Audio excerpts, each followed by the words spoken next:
Hi, I'm Reisa, an interior designer with Beyond Beige. This is a tour of a historic Yaletown loft that we completely reinvented.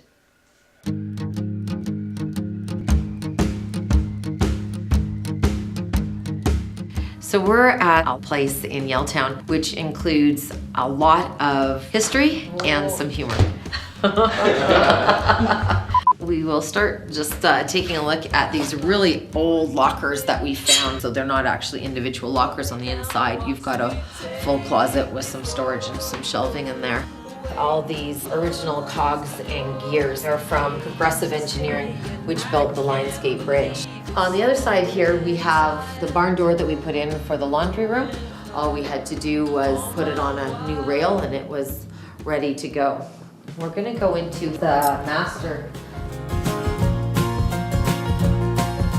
In a very understated way, all the luxuries are here. You've got huge rain heads, handheld showers, double sinks, and heated floor in here. We dropped the lighting from the ceiling to really accentuate it.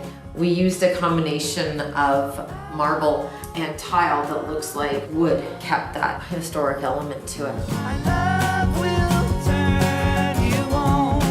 This was a really challenging room because originally it had a big chimney stack in here. So we built the entire wall of teak built-ins, old cameras, radios, and old clocks to hide this chimney stack and give enough room to be able to have a king-size bed go in.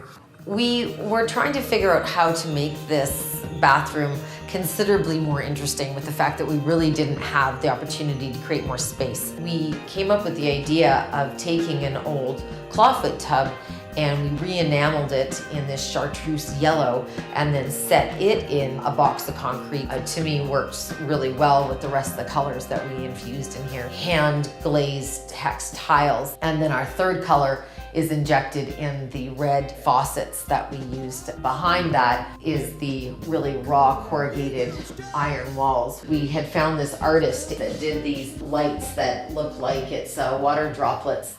I love this room. It's partly very personal because I used to be a librarian, but it's also just because I feel like it's just such an interesting room and such good use of space. We created a true library wall with a full working ladder. We built an incredible amount of millwork that has both a full armoire, and then the best kept secret is the fact that behind the old Dewey Decimal System card catalog is a full Queen Murphy bed.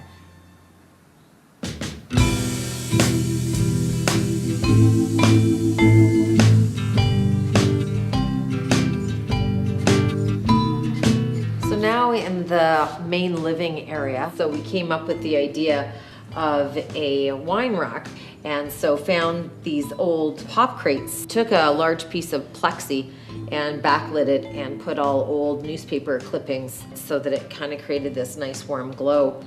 The kitchen is probably the highlight of the whole home, and being that it's open to the main living area, we certainly wanted to make it really spectacular.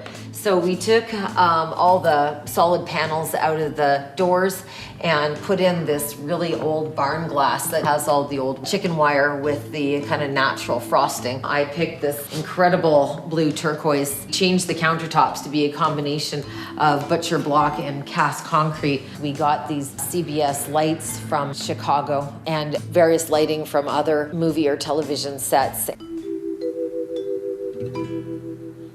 The living room has a great deal of versatility to it. When they're rotated, the chairs become the extension of the sofa.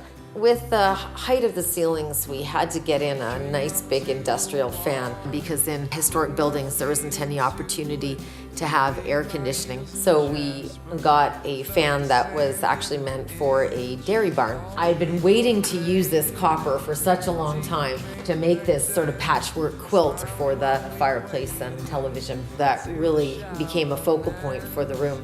Take me down to the water. As you move through the home, you'll find that there's all sorts of little things to pick up that make reference to Canada or Vancouver. Everything from Sunshine Coast, driftwood for the coffee table, spice canisters and bottles, and then just a lot of the architectural elements are all things that are very local. I wanted it to be that you would have to spend time in the space to really appreciate some of the little elements that were thought through. I was really happy with the end result, but it certainly took some time to get there.